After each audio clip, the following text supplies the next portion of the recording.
Alright, so welcome back to the podcast that Back goes again. beyond boundaries. We are back again. First time didn't take, so we're here Indeed. again. Just a quick wrap up sesh, so Josh can go home and get crunk with his 5-year-old sister. Whoa, cut that.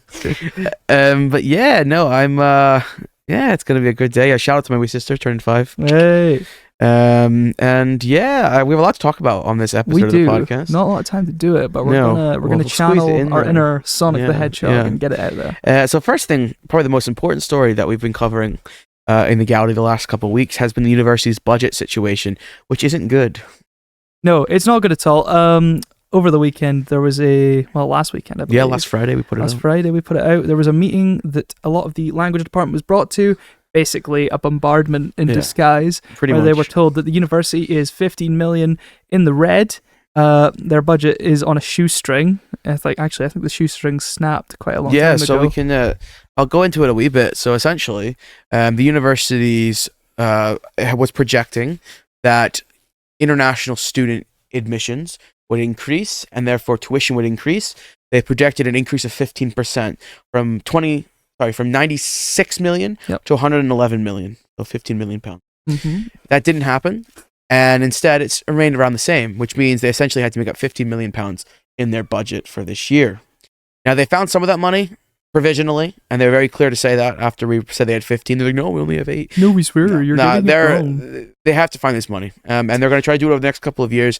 But essentially, what it'll mean is there's a current recruitment freeze at the university, so essentially they're not hiring any non-essential staff. That's going to continue. The problem with that is you think that really kind of stretches out teams, and people have to pick up more work, and workload increases, that sort of thing. So that'll continue, and on top of that, they're going to start going through targeted either voluntary severance or early retirement, which essentially means is trying to save money. People just kick the bucket and head out. They said they're not going to try to do any compulsory redundancies for now.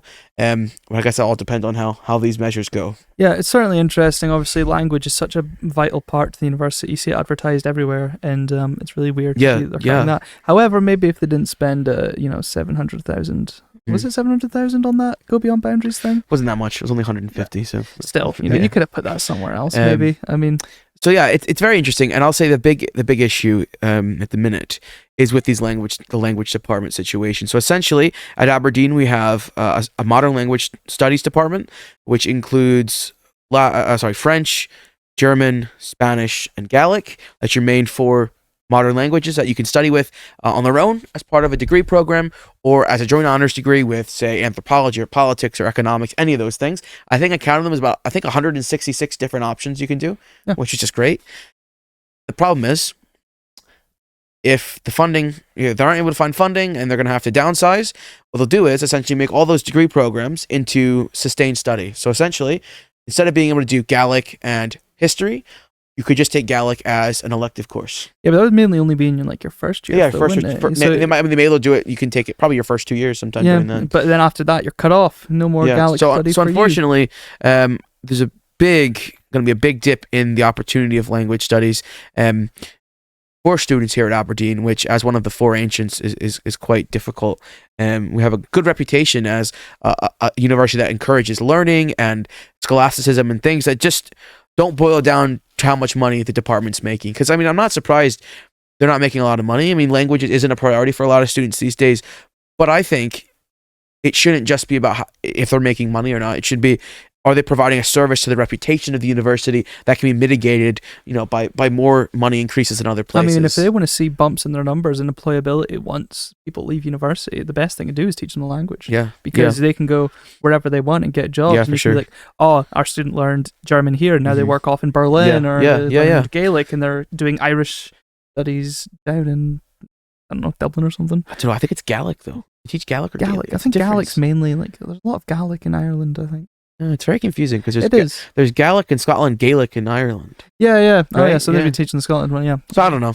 Anyway, close enough probably. Yeah, close enough on the language. Some of the any Gaelic speakers can. If any Gaelic speakers, did I tell you I was on a Gaelic program over the summer? No? Yeah, How was that? so we were interviewed for about the George Boyne thing. Oh. And I did an interview in English with a presenter on BBC Alba, which is the Gaelic program. And it was good fun. I mean, we enjoyed it. And the funny thing was, though, so my part was in English. Everything else was in Gaelic. Obviously, the presenters were speaking in Gaelic.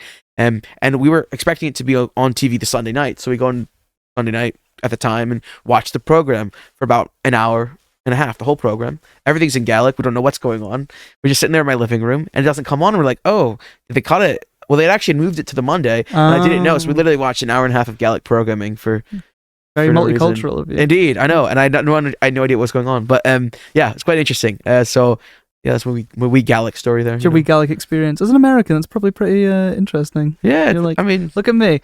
There we go. I'm really ingratiating myself with the Scotland. I know. I can't pronounce any Gaelic words. So no, neither can I. Crazy, and I live here, and I just speak Doric. Oh, there you go. But I try not to, and if I speak Doric on this podcast, I'm done. I went to Dundee the other day because whenever I'm there, I stop by due to my shared history being there. Yeah. Oh, and I started speaking, and how do you go like, this time? What are you saying? And I always forget. I was like, oh yeah, I do like a bit of the Doric though. I gotta be honest. Understand me in Dundee. Your loons and quines, You say quine in Dundee, they have no idea what you're What's a weird one? I've never heard that one. No one ever heard it. Outside of Aberdeenshire. In a shared 10-person flat, not a single person knew what a quine was. A quine, But anyway, moving on to some more, from our light banter to some awful more serious things. stuff. We have the recent stuff that's been going on with the protests for Palestine. Yeah, so there's obviously a lot of protests being sorted out across the UK for people who are obviously protesting the kind of Israeli invasion of Gaza in response to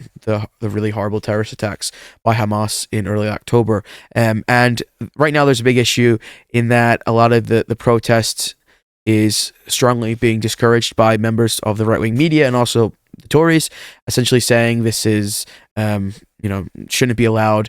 I just saw a tweet from Rishi Sunak just 30 minutes ago saying essentially it's disrespectful to hold a march in London on Armistice Day, even though they are calling for a ceasefire, which is kind of like very ironic. The point of Armistice Day, right? Yeah. And essentially stuff about, it's just like our values and traditions. And again, it's this kind of talking point of, just because they seem to be assuming that these people are the other that should be feared. They're coming out here and taking away our traditions, which is very unfortunate. And I'm not denying that certainly probably a very small number of the protesters have said things that are anti-Semitic or have kind of done different things like that, which is horrible. Yeah, there were some interesting things with our own protest on campus. There's some not great stuff. Yeah. But I think the problem is you can't paint everyone with the same brush, because even when there was that thing on campus, I think it was Socialist Workers Party, there are people on Twitter being like, well, we don't like when they come to this stuff because they just mess it up for everyone who really does want peace. They make it a bit more, a bit more like, let's go. I mean, so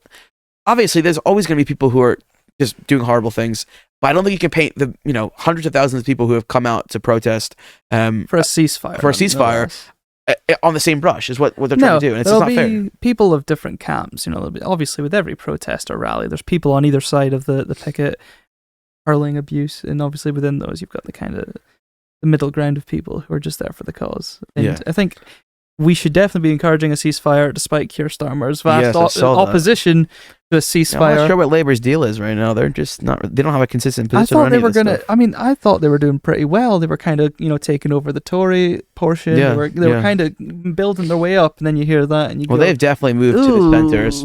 I mean, there's probably close to the centre as you can be, in terms of kind of political parties, and I mean. It's just, as a counterbalance to the Tories, they're not really doing a great job. No, which hopefully leaves some space for the Greens to just. There you go, squeeze in there with your 1 MP. My 1 MP. Hey, I'll fight for my right to Green for a while. I mean, we were saying this earlier in the last podcast, but just for pure comedy's perspective, I mean, I think a lot of candidates this time, which could have some good comedic effect. Lib Dems over here. Boris had some comedic effect. Well, see, he's out of Parliament though. He's chilling out. He's retired. Oh, he's with GB News now. Yeah, there you go. Yeah, he's just joined them. All right, so all the best going to GB News. Yeah, good luck, Boris. So not great. We have some stuff on the climate though, don't we? We do. We have some. In the last podcast, I painted a wide brush. So instead, I'm actually going to really focus in on this one and focus on the recent dumping of sewage that's basically going around all over south of England. Nasty. We've got tons of sewage, 300,000 hours worth of sewage being dumped into Right. So how do you determine an hour of sewage? I don't know how many people poop in an hour, like, and how many people urinate in an hour, and Yeah. just kind of like, do a little bit of mental math. That's a bit strange. With liters and stuff. I'm not good at math. I do an English degree, so don't ask me about that. But essentially, the Environmental Agency have not conducted a proper survey since 2019. Okay, right. And with one not scheduled in until at least 2025, despite the fact that when they did conduct their initial interview back in like 2019, only like 18% of rivers were in good health. Oh, 18% were in good health. 18% were in good health. And is that England and Wales, or is that England and Wales? Yeah, South England and Wales. And it's only really getting worse, obviously, because now we've got like a whole bunch of sewage being dumped in, there's a bunch of green algae being formed all over our rivers, and there's stuff being dumped on beaches. So why do we dump in sewage there? Is there nowhere for it to go? Like, what's the I don't know. The issue? There doesn't seem to be like a clear consensus on why they're doing it. Obviously, it saves profit.